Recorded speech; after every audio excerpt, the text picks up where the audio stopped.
Sessions at the Miller at the time that he's with Sessions. Talk a little bit about his role with Sessions, how important a figure he is, and sort of and how important Sessions is, the kind of character he is in the Congress, especially when it comes to immigration. When Stephen Miller goes to work in Jeff Sessions' office, he rises very, very quickly to become his communications director, in part because he is able to master and channel Jeff Sessions' voice to become a kind of medium for Jeff Sessions. And he is also extremely instrumental in putting together a kind of book of ideas and messaging and talking points against the comprehensive immigration bill, that was proposed and pushed forward by the so-called Gang of Eight. And people who worked on the immigration bill at the time said that he was very key to sinking it because he was very proactive and aggressive in helping Republicans behind the scenes get their messaging right, get everybody on the same page, and make sure that this thing failed. The booklet itself, what was it basically about? Why was it important? So the book that Stephen Miller put together in that immigration fight, I think, is kind of a metaphor for something else. He started on the fringes of the right when he was growing up out in liberal Santa Monica, and absorbed a lot of the things that were starting to be said about immigration back in those days. And then when he got to Washington, he got to Jeff Sessions' office, he started kind of building a network of anti-immigrant, nativist, populist pundits, politicians, people like Tucker Carlson, Ann Coulter, Laura Ingraham, Lou Dobbs, and bringing them together into a kind of more powerful coalition that could broadcast and trumpet this message. And in the same way, he was also coalescing a kind of an ideological playbook about the crime that immigrants bring, about the way they depress wages, about how they change the culture of America and make it unrecognizable to the Americans who were born here. So he is in some ways a collator, both of people and ideas, that becomes, I think, very instrumental, because when you can give people just a ready-made playbook, a ready-made playbook that they can just, flip open to and see all the stats that he has pulled together from some very kind of fringe or right-wing sources, it's much easier than having to go dig it up yourself. He was able to get a lot of people on the same page very quickly. Give me the reputation of Sessions in the Senate. Who is he, and what's his reputation? So at the time, Jeff Sessions was, the senator from Alabama, who I think was often made fun of for the way he talked. He was seen as very fringe, especially on issues of immigration, terrorism, foreign policy. He was, or actually no, not foreign policy. That's I think why people were surprised when he became one of the foreign policy task people on the Trump campaign. Bannon invites them both over. There's a connection between Bannon and his role at Breitbart at that point, and there's a simpatico between them. They all sort of are working to some extent hand in hand, especially when it comes to immigration. There's a dinner in late 2012 where they talk about these issues. They talk about immigration as something that's very important for future elections. They talk about where did the white voters go. Do you know anything about that that meeting? I don't know about the meeting. I know that they worked very closely together. Talk about the relationship they had. This is, by the way, and we're going to lead up to the Gang of Eight thing in a second. This is at a time when even Fox is supportive of the Gang of Eight reform and such. But these three realize that they feel very differently about that, and they've got to figure out a way to sort of win over the other side to some extent. Right. And Stephen Miller was very instrumental to that. He was the person, again, collating kind of the thoughts, the ideology, the statistics that people would need to marshal in their arguments, in pushing pushing senators to the right on this issue, on getting the media, especially the right-wing media, on board with him, and Breitbart was a key part of that. He worked very hard to cultivate ties with specific Breitbart reporters, as well as Steve Bannon, and he would feed them scoops. They would cover everything that Jeff Sessions did and everything that Stephen Miller did, and they created this. It was this kind of one-stop shop, right? It was where the Jeff Sessions office and Breitbart kind of melded into one, and it was kind of sometimes hard to tell the difference. I think you're right about the fact that, in a way, Sessions' offices became sort of a think tank on all this. Explain. Miller's added value was that he is able to come in, crystallize, organize, collate the messaging and the ideas that have been kind of swirling around this part of the right-wing ecosystem. And as I recall Sessions telling me, they had been thinking about these ideas in the office for years, and they were just kind of ideas floating in the ether, and they didn't really quite know what to do with them.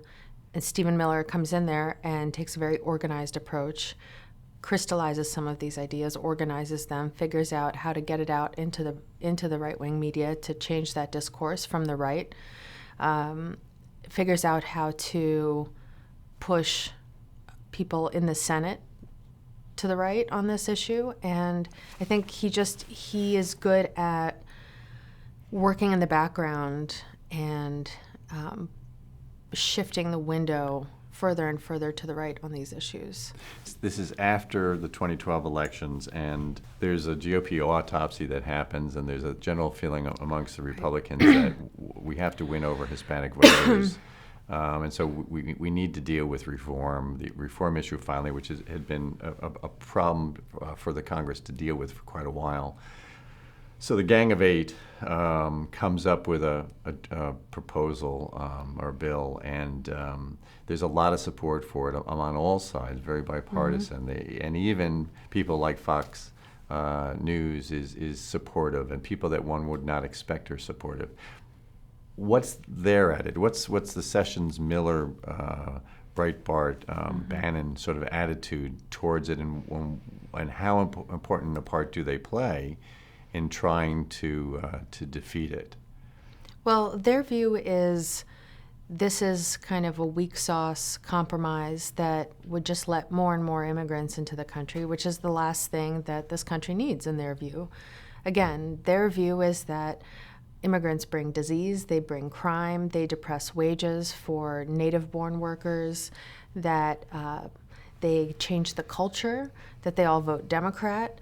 It's things that have been percolating in the right-wing kind of ideological ecosystem since the passage of the immigration reform bill in 1965 that let in more people from non-European countries. I think one of the key things that Stephen Miller did was that he also was able to reach out to people who then became these kinds of figureheads or, kind of the perfect victims of immigration, that he was able to make a spectacle of this. He was able to, he reached out to Kate Steinle's family, the young woman who was killed in San Francisco by an illegal immigrant. And he was one of the people who was very instrumental in making her into this cause célèbre, this kind of martyr of the anti-immigrant nativist right wing. He reached out to the Disney worker who was forced to train his foreign replacements and then became an activist against kind of corporate abuse of the H-1B visa. Stephen Miller had Sessions invite him to testify in the Senate against kind of the abuses of the immigration system and how it affects American-born workers. So he was able to kind of also put faces to the idea that made it very hard for people to say, okay, well, you don't matter, but because we just need this broader, this broader immigration reform. And I think this was the seed of the Republican Party in 2016 completely reversing their position from the autopsy of 2012, which was saying, you know what, we're never going to win the Hispanic voters. We should just mobilize more white voters and play to their kind of cultural, racial grievances. Whether they have them or not, let's play them up, amplify them, and get them howling mad. Bannon, at the same time, during this fight, I mean, he's involved in with Breitbart and sort of lashing out at the Gang of Eight, and they're growing basically a base here. Mm-hmm. He's also fighting Fox at the same time. Talk a little bit about Breitbart and sort of their role working with conservative radio mm-hmm. In sort of trying to chip away at this specific bill and in general the topic of how Republicans look at immigration. I mean, this was a playbook that Stephen Miller had developed starting in high school, which is if you're not getting your way in kind of the main game, go far outside of it to talk radio, to whatever media platform is willing to listen to you, make a huge fuss that becomes a huge enough fuss that it affects the game in the main arena and gives you and shifts the outcome in your favor. And I think this is what he did in 2013, 2014 with the immigration debate. You know, Fox was not on board with what he and Sessions were saying, but so he found other voices. He found the Ann Coulters and the Tucker Carlsons, who were starting to have these ideas about nativism and culture and whiteness and immigration, reaching out to them and using them as kind of mouthpieces, reaching out to Breitbart, which was then still a very kind of scrappy, very fringe operation, and making them also feel, you know, using them to get his message across, but also making them feel important and building them up, cultivating relationships with Breitbart reporters, with first with Andrew Breitbart himself, then with Steve Bannon. I mean, he was very clever about it, right? He did what every journalist wants. He fed them scoop after scoop after scoop first, right? And in gratitude for that, the Breitbart wrote up everything Sessions did and everything Miller did. And this kind of, I think, helped pull Fox and some of the more mainstream right-wing media in that direction. They lost, the Gang of Eight succeeded in passing the bill in the Senate, and then it went to the House. Mm-hmm. But Miller and Sessions continued to fight against it. And then there was the Cantor election, mm-hmm. and surprising almost everybody, Cantor loses to Bratt. Mm-hmm. And it makes a huge difference in the way people view this issue, and it's an important. It had an important role in eventually the House not passing the bill and bringing down this reform mm-hmm. that everybody thought was probably going to happen. I know he reached out to Bratt and helped him with his campaign and definitely cheered him when he won. But I think it was, again, it was this tactic of if you can't get what you want in the arena as it exists, go outside of it, go to the fringes, find the people you need, find the people who agree with you, and haul them in to the main stage. And I think that was partly why he went over to the Trump campaign, partly why he forged this relationship with Steve Bannon and Breitbart. You know, Breitbart back then was so fringe, you know? He found these people and kind of by kind of knitting together a coalition out of them slowly but surely, he made them more of a force to be reckoned with instead of these kind of yipping voices on the fringe that have no impact on the debate. I mean, amazingly enough, and they were pretty successful. You know, these three guys in sort of helping the GOP move in a more nativist fashion and preparing them for the possibility of a Donald Trump. I mean, and when you look back at those days, So what's the lessons to be learned about sort of how they went at it? But that's what he did in 2015 as well, right? He not only helped bash Marco Rubio, who was early on one of the darlings of the Republican primary, which he did, by the way, from his Senate office and his Senate email, violating certain ethics rules. He jumped on very early with the Trump campaign, which, by the way, got a lot of cheers from Ann Coulter, who tweeted that she's in heaven when he was hired. And it was one of the ways that he brought Sessions closer to the Trump campaign. It's why Sessions became one of the first sitting senators to endorse Donald Trump, which then gave Trump more of a boost in the, he's good at creating these kind of symbiotic relationships and making it, instead of one lone voice in the wilderness saying something about how immigrants are killing us, getting more and more people together and getting them on the same page rhetorically, ideologically. But he was instrumental in getting Sessions to endorse Trump so early on. And I think that he saw in Trump what he had seen in Sessions early on. It's this kind of lone voice on the fringes in the kind of political wilderness saying what he had always believed, which is that immigrants are killing us, literally.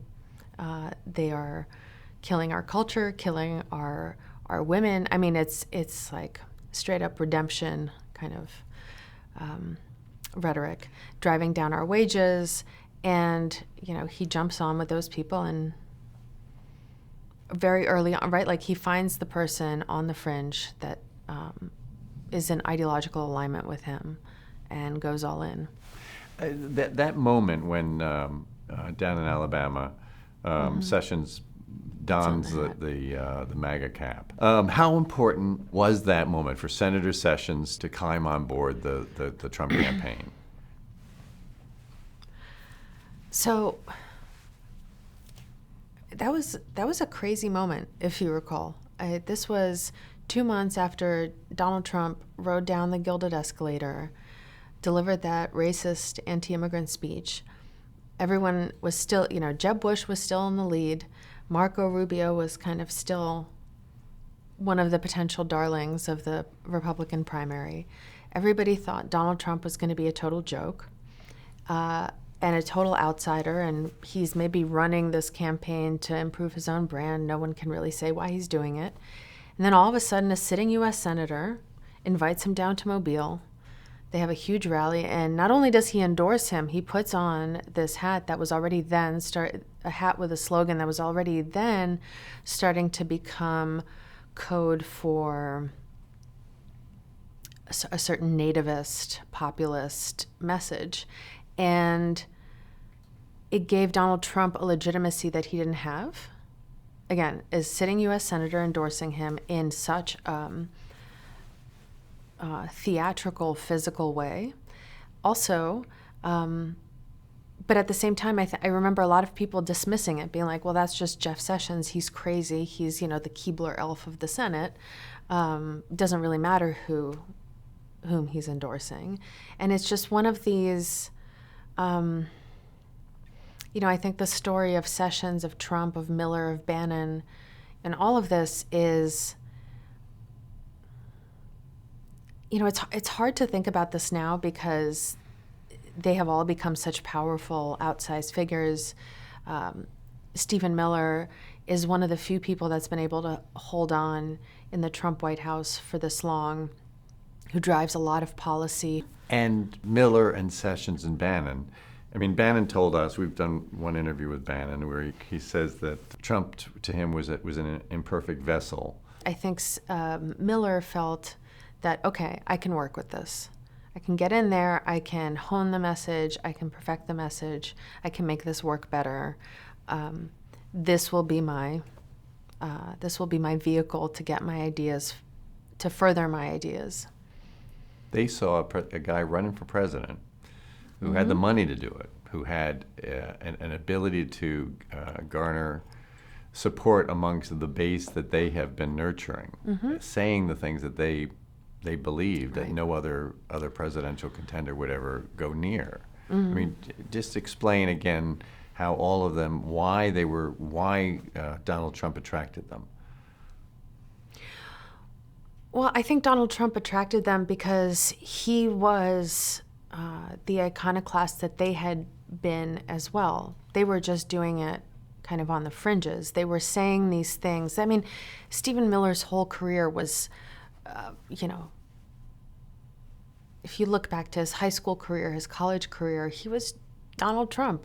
He was the crazy guy saying crazy inflammatory things that infuriated everyone, but got everyone to pay attention to him and force them to grapple with his ideas.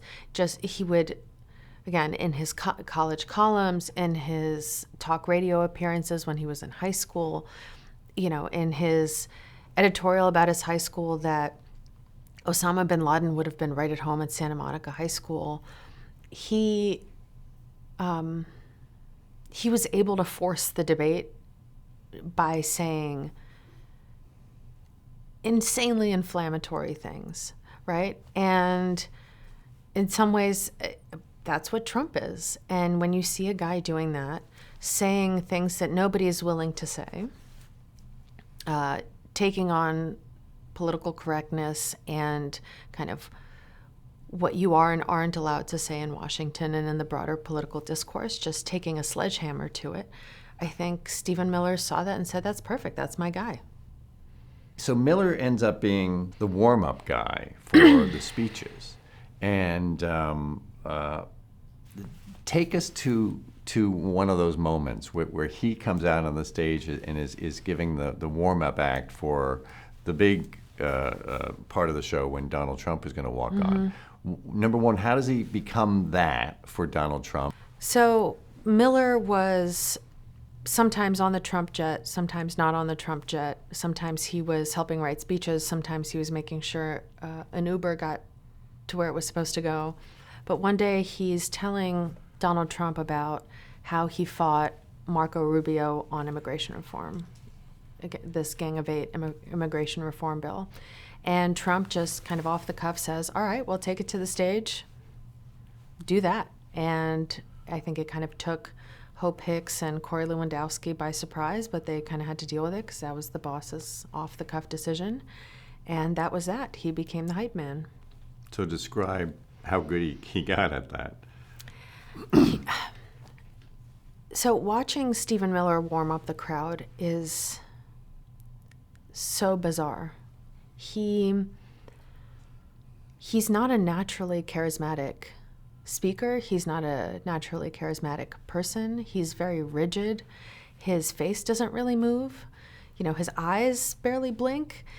It's just his mouth kind of droning and droning and droning. And he uses very florid language. He doesn't use the kind of simple, punchy, repetitive language that Donald Trump does. He speaks in these very artful constructions. But somehow he would have this magic effect on the crowd. It was strange. It was why I decided to write about this guy. I came to a rally in Milwaukee to see now First Lady Melania Trump speak because Donald Trump was being attacked for all the things he had said about women. And so the campaign finally trotted out Melania Trump to address this issue and to say how great actually Donald Trump was for women.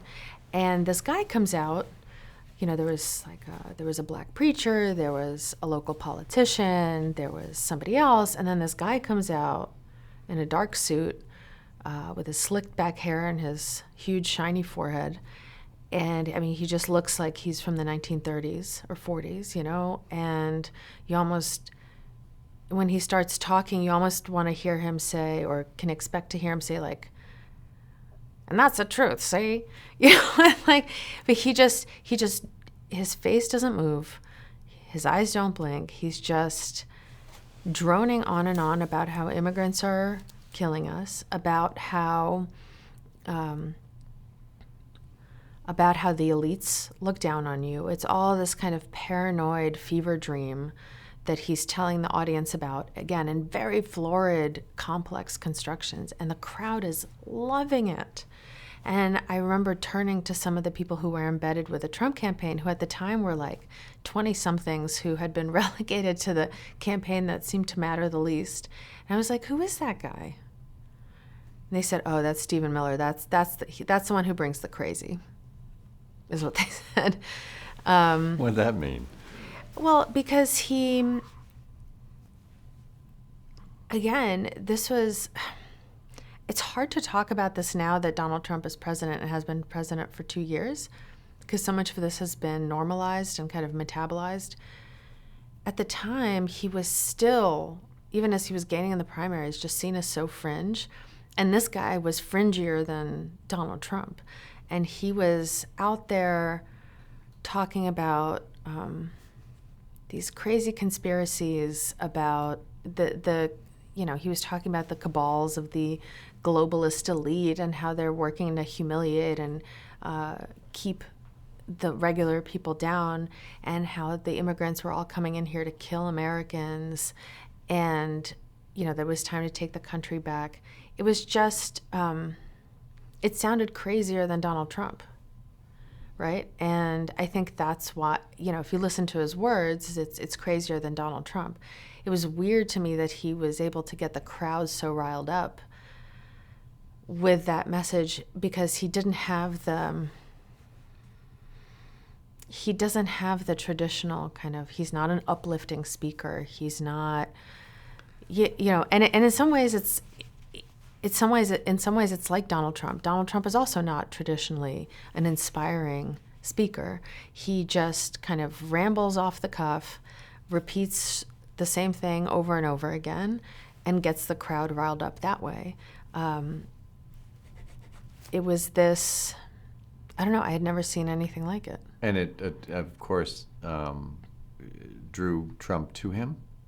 I mean, why is Trump so? Why does Miller become such a favorite person on the campaign for Trump, and eventually the guy who outlasts Bannon, outlasts Sessions? What about him sort of draws Trump to him? Well, I think Miller, unlike some of the other Trump advisors or staffers, was never supposed to be an adult in the room that kind of keeps Trump on a shorter leash and tries to mitigate some of his worst instincts. If anything, he's saying, go bigger, go harder, go tougher. And he's very loyal. And he also is a really adroit operator. He was able to, he showed this even during the campaign. The campaign was losing people all the time. We don't remember this now because we think about all the people who have left the White House. But the same thing was happening during the campaign. How many campaign managers did they go through? How many kind of lower level staffers did they go through? And Miller was able to navigate all that by very deftly making sure he curried favor with every single kind of camp, with it, warring camp, competing camp within the campaign. And I think he's done the same in the White House. I think any political speechwriter will tell you that you have to get really good at learning how to channel your boss's voice, or the person you're writing for. You have to just know and feel their voice. And Miller was able to do that for Sessions. That's what everybody who had worked with both of them told me, was that he, even when Sessions wasn't there, having Miller there was like having Sessions there, that he was so able to inhabit that role and that voice and that persona. I think he's been able to do that for Trump as well. And I think somebody like Trump, who loves people to flatter him and build him up, and not only to not control him, but to push him further, to egg him on, I think he really appreciates that. So how does Miller become Miller? Tell us a little bit more about the Santa Monica upbringing in liberal Santa Monica, the parents, the seeing mass migration turn a red state blue. Mm-hmm. Talk a little bit about, and how he turns even more conservative when he's in high school. Yeah. Ironically, Stephen Miller grows up in this ultra-liberal enclave of Santa Monica. Wealthy, wealthy, elitist, liberal, all the things that he claims to hate these days. His parents were Jewish Democrats, kind of well-to-do lawyers and salesmen, which you kind of see in his blood or in his manner of speaking. He knows how to sell things. He knows how to litigate things. I think not out of a contrarian impulse, but when he was a teenager, he picked up an issue of Guns and Ammo and started reading that. He also picked up Wayne Lapierre's 1994 book about crime and guns, and he claims that that was kind of the revelatory kind of come to Jesus moment. And he kind of went all in with the zeal of the converted. He started writing these really inflammatory pieces about his high school in local super right-wing outlets. He became incensed that the high school didn't have a mandatory Pledge of Allegiance every morning. So when he tried to take it to the high school said no. He took it to local talk radio. They created a fuss, and the school was forced to compromise in Miller's favor and start saying the Pledge of Allegiance twice a week. I think he was seeing a lot of Hispanics come into his high school who didn't speak English very well, and I think he felt incensed about that they were changing kind of the fabric of his school and the fabric of his community. I believe he had a Hispanic friend in high school that he later told he couldn't be friends with because of his Hispanic heritage. Then 9/11 happens, and in the mood of the country back then, if you recall, is everybody's kind of banging the war drum, and we got to take the fight to Al-Qaeda, etc. In Santa Monica, there was obviously some liberal kind of peacenik resistance to this, and Miller alleges that the American flag was being dragged across the ground, and that they were more sympathetic to the terrorists than they were to the Americans who died. And 9/11 becomes this kind of it's hard to tell if it's an obsession for him or if it becomes a really good tactic or a really good vessel for him to troll liberals and back them into a corner where they can't not agree with him, right? Like, well, yes, of course we respect the victims of 9/11, right? The connection to David Horowitz, why was that important? I guess you're right that it starts in high school. He becomes a mentor. Why is that important to understand? So David Horowitz plays a really important role in Stephen Miller's life. He becomes a mentor to him early on, and then also becomes a cudgel, which Miller uses to beat up the administration of Duke when he's there. He invites him to speak, then claims that the speech was canceled when in fact it wasn't canceled and was in fact carried live on C-SPAN. He makes David Horowitz, or he helps David Horowitz be what David Horowitz wants to be, which is this kind of meat cleaver, enforcing the administration to do the things the college administration do the things Miller wants, in bringing Horowitz's agenda to yet another campus. And Horowitz is also super influential because he then introduces Stephen Miller to Jeff Sessions, and this is how he gets a job in Jeff Sessions' office, which is how he gets the job in the Donald Trump campaign. So Horowitz is kind of his Sherpa around this world, this very fringy world at the time. And Horowitz and his sort of organizations of pushing conservatives on college campuses to make a fuss about freedom of speech. Just talk a little bit about how he ties into that. Yeah. So Horowitz was kind of out in front on this issue, saying that our universities have become these hotbeds of radical leftism, that there's no conservative faculty, that conservative ideas are not only not discussed but are roundly trashed, and that universities have become a place of brainwashing for the younger generation.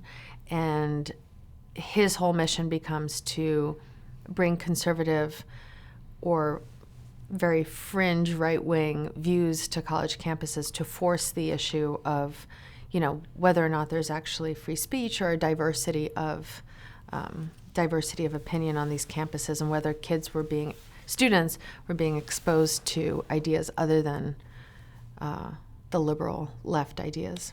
And Miller ties into that big time. Yeah. Miller becomes Horowitz's agent at Duke, essentially, and he starts doing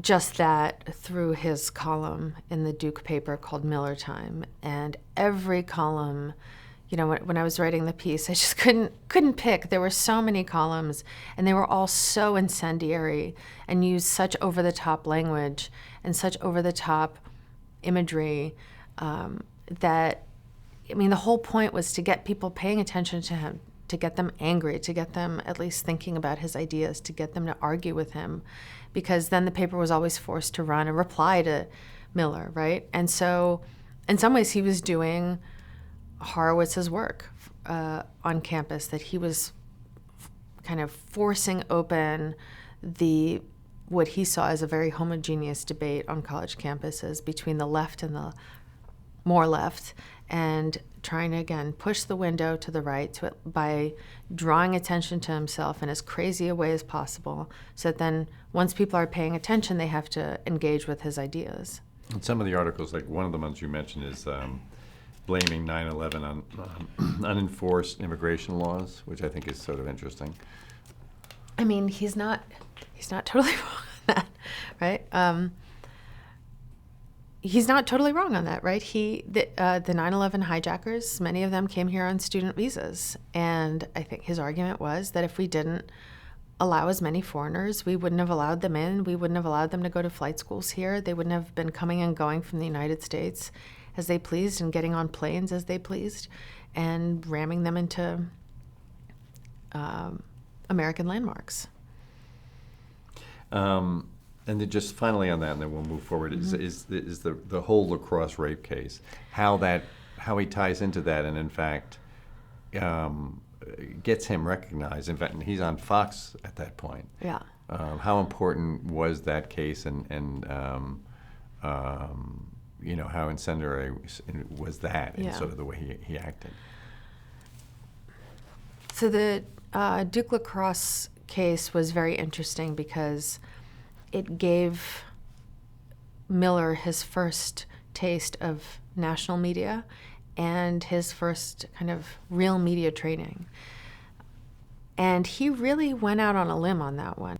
He challenges the framework that this was a poor black woman who was a victim of these white privileged boys who had white privileged parents who could get them fancy lawyers, to attack the reputation and the credibility of this poor, disadvantaged black woman.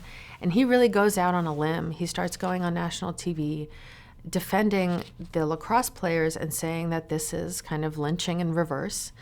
And he cuts a really interesting figure. He shows up on TV screens wearing these pinstripe suits and a gold pinky ring, and his hairline's already receding.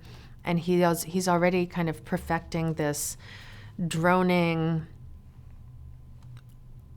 like this unstoppable train of droning where it's impossible to interrupt him. He'll just barrel over you to make his point. And he got people to pay attention to him because he was saying really incendiary things. What turned out to be crazy is that he was not wrong in that case, right? The lacrosse players were vindicated, and I think it got people to sit up and pay attention to him, as saying like, oh, well, this young man that we thought was crazy maybe wasn't actually that crazy. But I think the even more important thing was that case broke him into the national media ecosystem, and people noticed him like Andrew Breitbart. It's how he got noticed by other people on the right wing nationally. He was just a college student. There was no reason that anybody would be reading Miller Time in the Duke newspaper. But when he's on TV making this case and infuriating everybody, but saying everything they agree with, people in the kind of national right-wing ecosystem started paying attention to him, and it was what got Andrew Breitbart to notice him. Coming into office and sort of immediately, right out of the gate, start shock and awing the country as Bannon wanted to do, like with executive order after executive order, with no thought of going to Congress and changing the laws, but to do it. It was a very extreme twist on the 100 days, right? While you still have all that political wind at your back after winning an election, just, hit him big, hit him hard, and see what you can get through. But again, I think this was Miller's tactic, that you go as far as you can to the let me put that differently. I mean, it was classic Miller, right? You ask, it's in some ways a bargaining tactic. You just put down everything you want, right? Like you just ban everything. You assume that it's going to get challenged. You're going to challenge that challenge. And what ended up happening is some of it got through the Supreme Court, right? So they did get a partial Muslim ban. And it's like the Pledge of Allegiance case, right? He wanted a Pledge of Allegiance said every day at Santa Monica High School. They wanted no days. He went outside the system. He didn't follow the standard channels. He didn't go to the school principal. He didn't try to bring it up with, the board or whatever.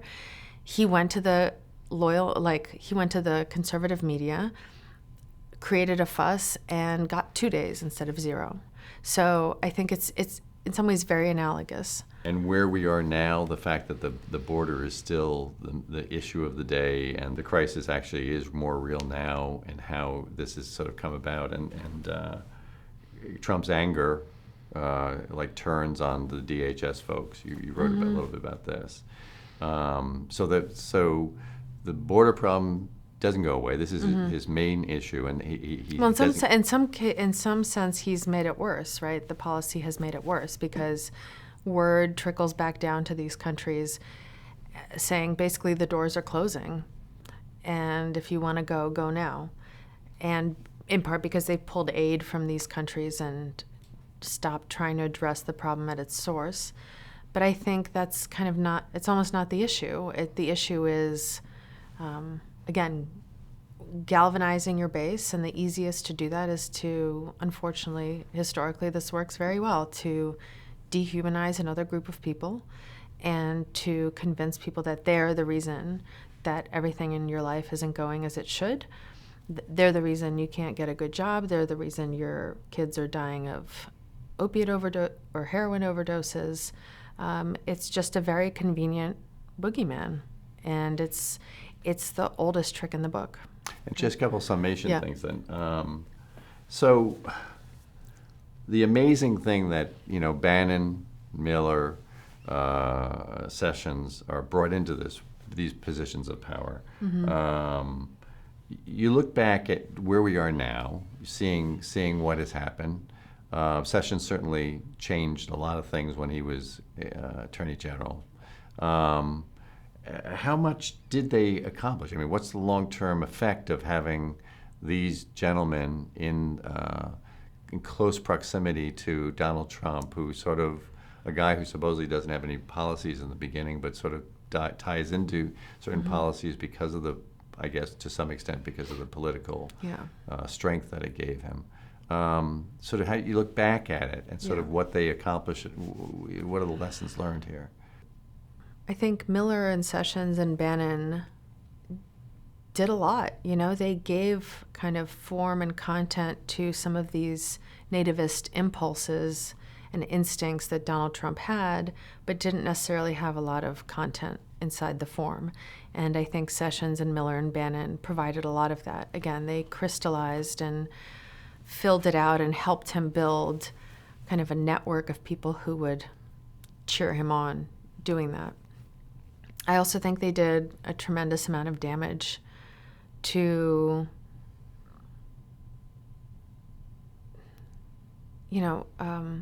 pushing. They pushed Trump, I think, even further than he would have necessarily gone.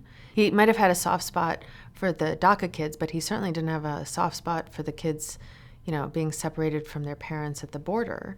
And he has even hinted that he might revive this issue. And this is, you can see that even though Sessions didn't survive and Bannon didn't survive, but Miller, who's the ultimate survivor, has managed to outlast pretty much everyone, by keeping his head down, channeling his boss's voice, but also helping his boss channel his own really extreme ideas on immigration, and pushing out people who were super harsh and super hardcore on enforcement and immigration raids, and helped implement the policy that just got the UN to reprimand the U.S. for violating the human rights of these children and families coming across the border. And he, Miller is saying that's not good enough, that's not hard enough. You got to go harder. You got to be harsher. It's the only thing these people will understand. So, I think he's a really, he also got a partial Muslim ban on the books. People say it's a travel ban from majority Muslim countries, but he got it done. Trump said during the campaign he didn't want a travel ban from majority Muslim countries. He wanted no Muslims in the U.S., period, coming into the U.S., period. And Miller got it done and got part of it through the Supreme Court, and that's on the books now. And also sets a certain precedent for what a president can do. He's also, and that's not even touching the, massive generational trauma that he's created for hundreds of families and children who, have gone through this massive trauma, who will have to carry it with them for the rest of their lives. Miller did that too.